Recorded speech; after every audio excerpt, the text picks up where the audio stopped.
ட்ரேடிங்ல உங்க இமோஷன்ஸை கண்ட்ரோல் பண்ற கஷ்டமா இருக்கா? அதை எப்படி சரி பண்றதுன்னு பார்க்கலாம். ஒரு லாஸ் வந்ததும் கோபத்துல உடனே அடுத்த ட்ரேட் பண்ற பழக்கம் உங்களுக்கு இருக்கா? இதுக்கு பேர் தான் ரிவெஞ்ச் ட்ரேடிங். இது ஒரு ஆபத்தான சைக்கிள், உங்களை பெரிய நஷ்டத்துல தள்ளிடும். இந்த சைக்கிள உடைக்க இதோ 3 சிம்பிளான ஆனா பவர்ஃபுல்லான டெக்னிக்ஸ்.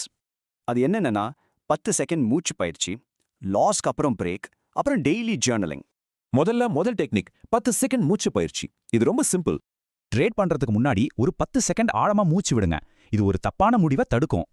அடுத்து 2வது டெக்னிக், 2 லாஸ்க்கு அப்புறம் பிரேக். தொடர்ந்து 2 ட்ரேட்ல லாஸ் ஆச்சுன்னா லேப்டாப்பை மூடிட்டு எழுந்து போங்க. இது பெரிய நஷ்டத்தை தடுக்கும். 3வது ரொம்ப முக்கியமான டெக்னிக், ஜேர்னல் எழுதுற பழக்கம்.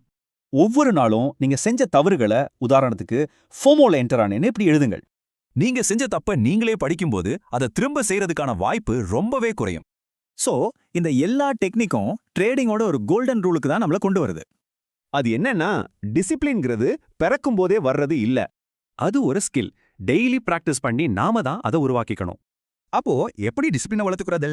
இந்த டெக்னிக்ஸை உங்க டெய்லி ரூல்ஸா மாத்திக்கோங்க. சோ உங்க டிசிப்ளினை ஒவ்வொரு ட்ரேடா பில்ட் பண்ண நீங்க ரெடியா, நிச்சயம் நீங்களும் ஒரு சிறந்த ட்ரேடரா மாறலாம்.